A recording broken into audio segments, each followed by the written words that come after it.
Hello, my name is Lee Presser. This is my show. I speak frequently to very interesting people. Some of these conversations are so exciting, so intellectually stimulating, I thought others might like to listen in. This is the reason we started recording Conversation with Lee Presser. Welcome to Conversation with Lee Presser. Epilepsy is a brain disorder in which a person has repeated seizures or convulsions. Seizures are episodes of disturbed brain activity that cause changes in attention or behavior. There are about 50 million people worldwide with this condition. Epilepsy is usually controlled but not cured with medication. More than 30% of the people with epilepsy cannot control their seizures even with medication. Surgery may be considered in these difficult cases. Today's guest, Carla Huelsmann, benefited from the surgical procedure 11 years ago. Surgeons at the Mayo Clinic removed scar tissue from the left temporal lobe of her brain. She has written a book called There Is Hope about her experience. The book is intended to help other epileptics deal with the effects of epilepsy that had on their lives. Carla Huelsmann, welcome to Conversation. Hi, thank you. We're glad to have you here. I'm not an expert in epilepsy, so you'll have to help me along by explaining these things to where a simpleton like me can understand, and you'll also help the audience at the same time. Did I do an adequate job there in explaining the basics of what epilepsy is? Yes, you did a great job.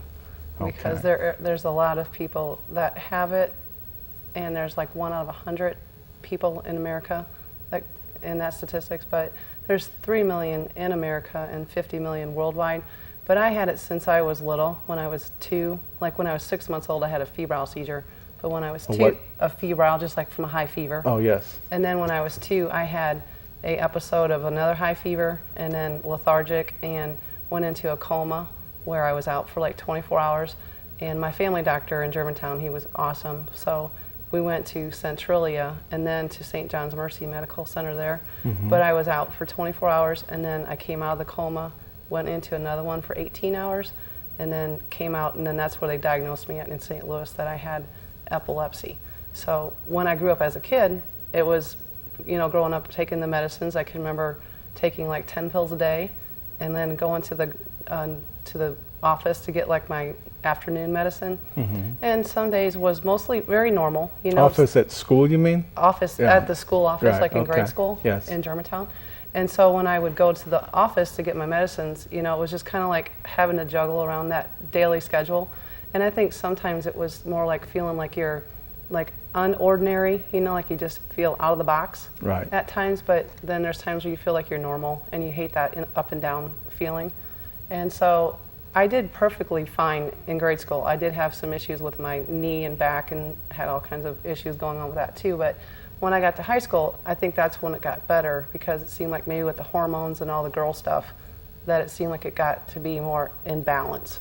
Let me ask a question. We're going to go back just a minute. Mm-hmm. You said that this fever occurred when you were 2 years old. Correct.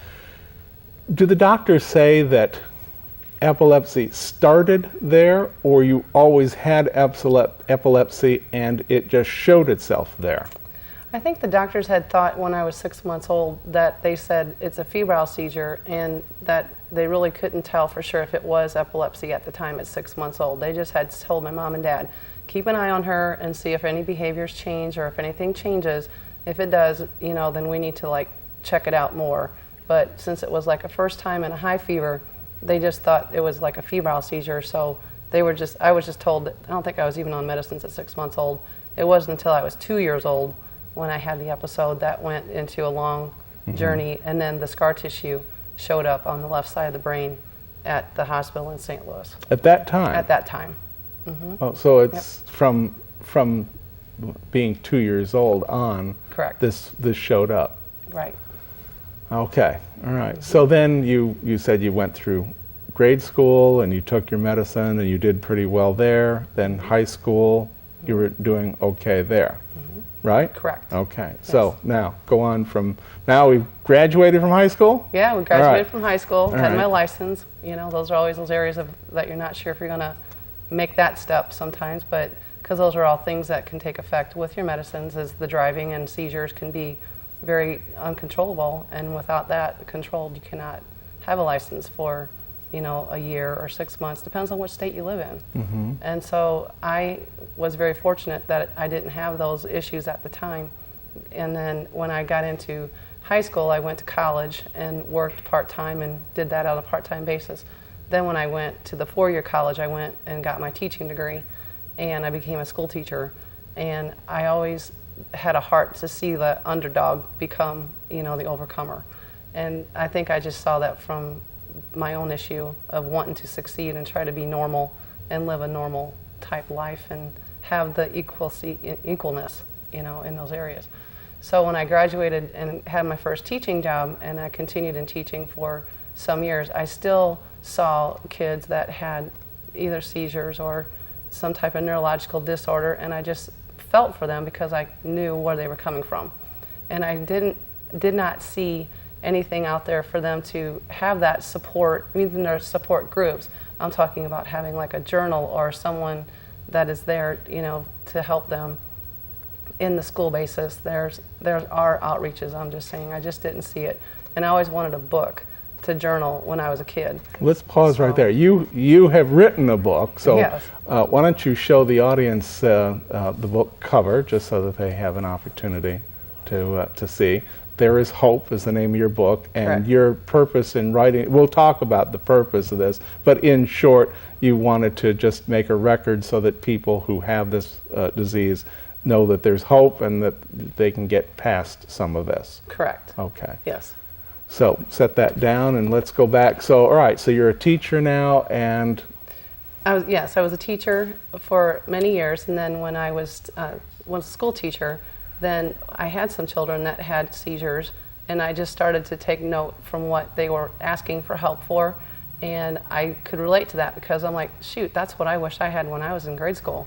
but so I could see it. you're still having seizures yourself at this point, or no? No, I am seizure free now. No, I meant then, when you were a teacher. Yes, So you were going often. through the same, Yes. every so often. Ever so often, usually around like certain times of the month, or whether it's hormone or stress, those two types of things would try to trigger. But they were mostly like those petty mal seizures, like daydreamy and starry-eyed, but I didn't really lose a lot of consciousness. Well, explain, just so that if parents are watching this and they don't know what to look for, explain to them what it is that they should be looking for in children, in their children or nephews, nieces. Okay.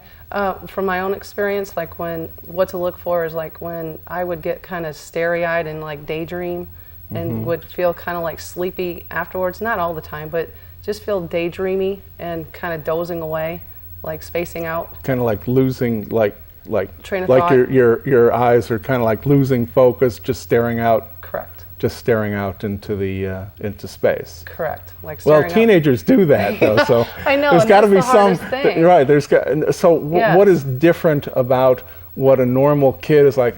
Just or somebody who is having some sort of a.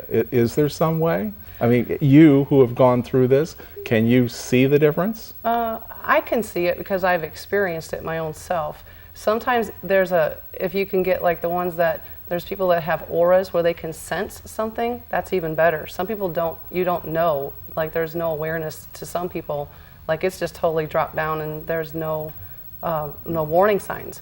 But other people like myself, it's called an aura, and an aura is like a sense of a seizure coming on. It's kind of like a premonition or a warning sign of So it's not like seizure. a visual No. kind of a thing, or No, it's usually like my experience was like the butterflies in the stomach, feeling like then like a rush, like you were gonna like throw up or get nauseous, and then I would get a tingliness in the back of my neck, and I would get a smell like a smell of bacon or smell of bacon is the one thing that I would smell, and then that would be like that warning sign, and then that would be the next step to the seizure. So I had a warning sign like, oh, that's like 30 seconds to prepare myself. And what was the preparations like? For a major, that was for more of a more serious seizure. Right, And but I mean, so how would you prepare yourself? prepare myself by like, if I was outside walking, I would like go off the street and sit down like on the grass, or let's say if I was driving, I had enough time like I could pull over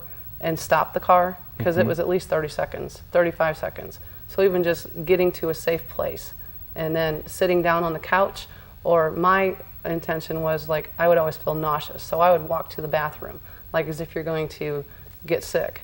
And usually the seizure would happen with me in the bathroom, because by that time I've made my way, because that was my flight, of preparing for, disaster or the danger, like in a safe mode. So my seizures usually happened like in a bathroom, or if I was outside like by a tree, because that's your normal response to wanting to get sick. You're usually somewhere, where you're going to get sick. In the movies, and and movies are not necessarily reality, not usually reality. In the movies, they're constantly trying to stick something in the mouth between teeth. Correct. Is this the right procedure or not, from your perspective? From my perspective, growing up, that's what they used to do and have the gauze around the stick.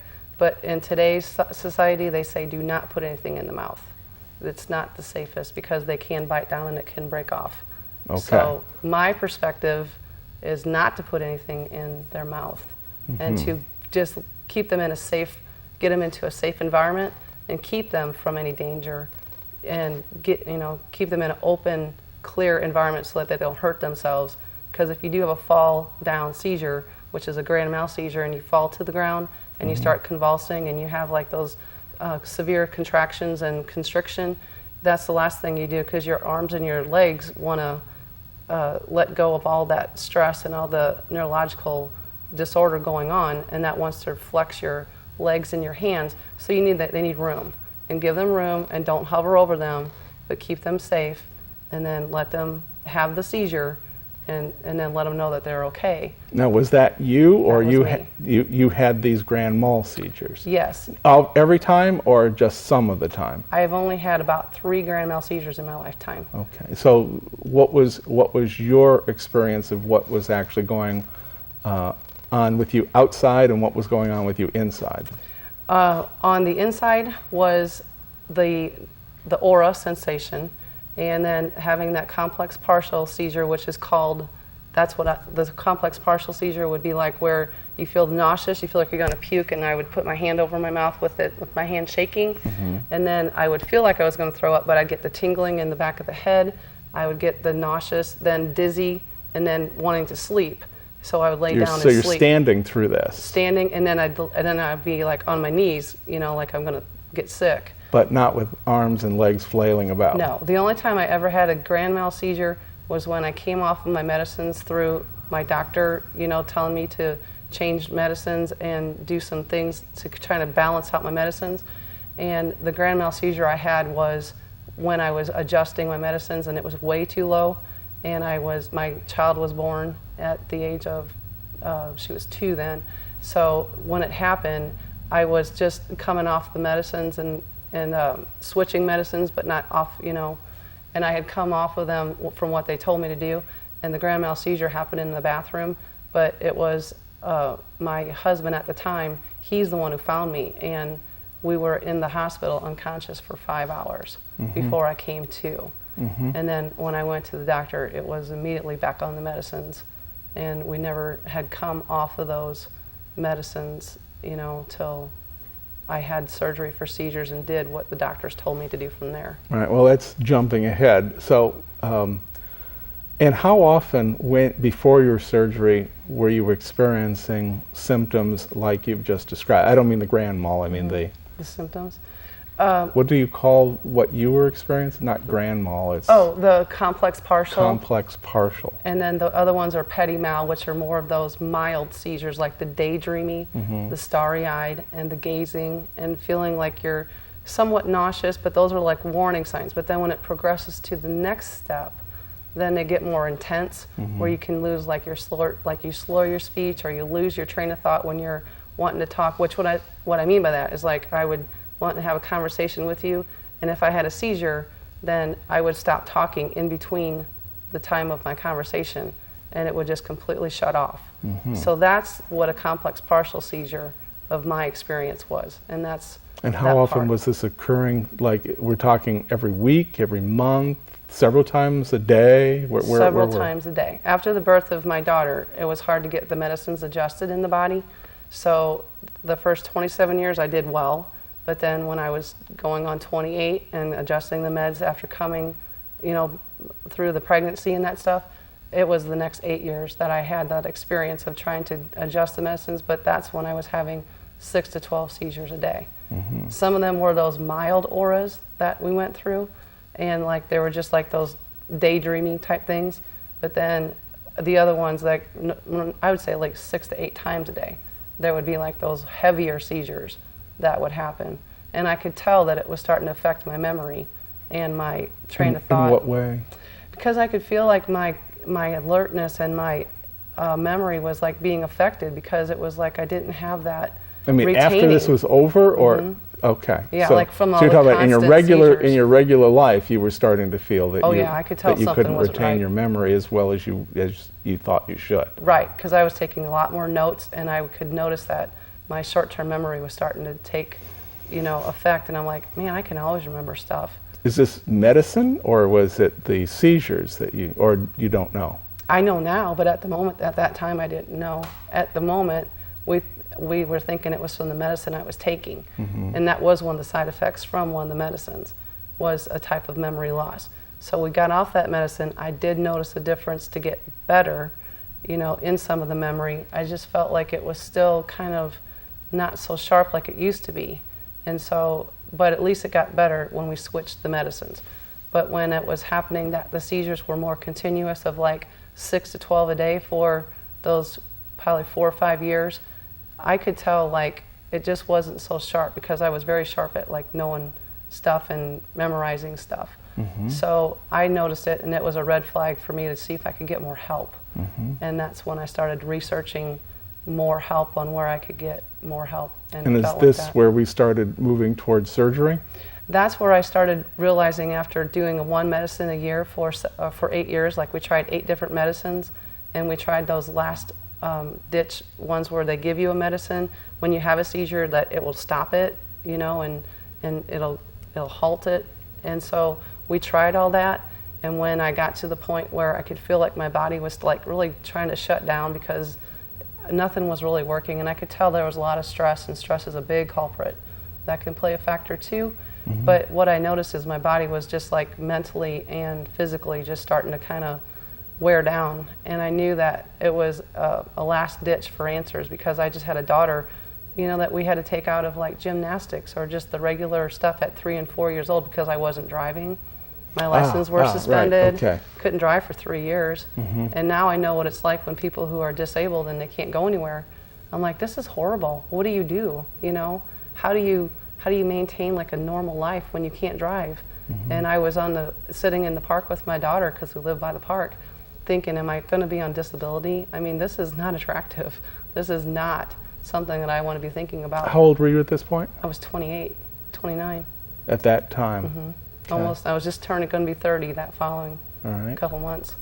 So I was like at the age of 30, and was thinking, 30 years old, and I'm seriously thinking, am I going to be on disability because I can't drive, and trying to maintain a regular normal life is getting very hard. And how do you do that? Because when my daughter was taking out of her like gymnastics that you just take for granted that they can do, you don't realize what you take for granted until it's taken from you. How was your daughter affected by your illness? I don't think she's affected by it. I asked her that the other day. I don't think she's so much affected. She didn't really remember much of it because she was young, and she had a really good support group with her school teacher and the schools that she was in.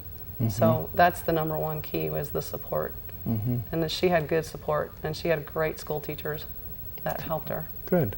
So now we're moving towards, you had surgery. Yes, I did. Just describe, how is it that at the beginning I said it was the Mayo Clinic, but just describe briefly how, from where you were living, you wound up at a surgery in the Mayo Clinic. Okay. Well, I had gone to the hospitals in our area, and there was a few doctors that had mentioned the surgery, but nothing was really brought up like what to do from there. There was just an idea. And a lot of the doctors at that time that I had, they had done well, but some of them retired, some of them moved, and some of them were like relocating to a different hospital. And so I got to the point where my husband at the time, he was going to Minnesota because they did a lot of hunting up there. And I thought, I'm going to be 35 years old, and I've already been through 8 years of medicines, and nothing is really working. And I could feel that the seizures were getting more tense. And so what I wanted for my 35th birthday, I said, I want to go to the Mayo Clinic, because my sister-in-law is a computer guru, and she's really good at finding all the niches on the ins and outs. And we started researching what was out there. And one of the things that we found is that there was a surgery being done, and there were people having the surgery, but it wasn't really kind of getting out there more of the awareness, as it is today. And so when we found that, I made a phone call to the hospital where I had seen it on the internet, and I made a phone call up to Minnesota. And then we got the information, filled out the papers. When you called, was this like to a specific doctor or to a clinic? Or? It was just to the general information number at the Mayo Clinic. For epilepsy, or just general information? General information, like the neurology department. Neurology. Is where Okay. that's where I called. It was the number that I found on the internet. Okay. And it was the neurology department that it was, and there was a lady that I talked with, gave her my information on it, and was telling her what I was having and how I wasn't driving, I wasn't able to do certain things, and I could tell that my body, from dealing with it for 35 years, you become an expert, yourself on some of the stuff. It's not that you're a medical doctor, but you know your body. And did you feel that they gave you hope right away, or it was more like, well, maybe? Well, what I saw was I just really began to really walk it out in faith and hope and prayer, and just try to really focus on where the doors were opening and try to see what could be out there for me. And so when we got there to get checked out, all the things just really fell into place. So like, it was more of the proactive, approach, and more of that, let's see what we can do, and let's see what options are here for you. And that's what I felt was happening, and it was everything that happened for me is what I needed. And that was the option that was beginning to see take place, and that's what it was, the Epilepsy Evaluation Center, where they pinpoint everything, which I had never been in. So that was my first experience. And how long was that process of evaluation? It was 3 days, and I was in there 3 days, and I had all the seizures that I had been having at home that were like 6 to 12 so a day. You showed them. I showed them. It happened within 48 hours. Right. And I had, again, about a dozen seizures in that time, in those little bit of times, which were anywhere from the petit mal to the grand mal. And so they counted them, and when you have to push a button when you're in that evaluation center, because they have you off your medicines, and they have you being observed with a doctor and a nurse, and you're never under any wrong care. So with it being observed, you press a button and it gets it on video. And then they were able to videotape it, and they said that the seizures were coming from the left side of the brain.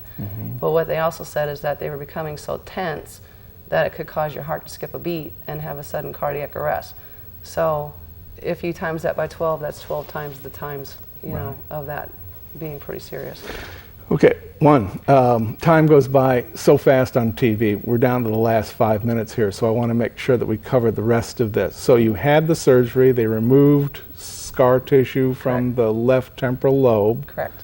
And then you began a period of recovery. Correct. Did you notice immediately a difference? I noticed immediately a difference when I had the surgery. I noticed there was a pressure that came from off of my brain that I guess I've never realized it was there, but there was a pressure that left my brain. I noticed that my speaking was very clear, and I noticed that my memory had started to, feel like it was coming back. So it's like almost like a miracle. Just Definitely. like It was definitely in a matter medical miracle of minutes, and I would say not really minutes, I would say over a few days, when I was in the hospital. But over the next 6 years, because it was a 6-year process of coming, with the medicines and going what the doctors tell you to do, and not, trying to do something yourself without a 6 following year it. afterwards? It was a 6-year process. After the surgery. Okay. First year, you don't touch any medicines in my experience, and then the second, third, fourth, fifth, sixth year, I was on 2 medicines, and we started with the first one, got off of that one. Started with the second one, got off of that one. Now this is in 6 years. So the year 2006, came off all my medicines for the first time in 45. 2006, not long 2006, ago. that's only been 5 years ago. Right. It was 5 years ago right now that I came off my medicine completely. But I was off my medicines for about 60 days, and my body could not handle being off of that medicine. The longer I was off it, I could tell that it was like my brain was disconnecting. It felt like I needed something to keep it together. So I went back on the one medicine that I was on, and I could feel the connection come together like a light bulb and a switch. And it just like connected, and I've stayed on that medicine. Oh, so you're still on So that I am medicine? still on that medicine, but I am Okay. not on the high amounts that I used to be on. Okay. So, and there's a second medicine that they added to kind of balance out, because I couldn't get to that level I used to be on. So they added a second medicine to level out that part that's needed. So I've been seizure free. So in the last couple of minutes, 2 minutes here, tell us the book. Why the book? The book, I wrote the book because I wish the book was written from a first person point of view with short stories and all the topics of what happened to a person. And I want the book out there so that those main topics of like how what a seizure feels like from a first person point, what a family member goes through, what the setbacks you deal with, like with driving and trying to find a job and maintain a job, and Driving. driving that people take for, it's the things that people take for granted that we don't know about.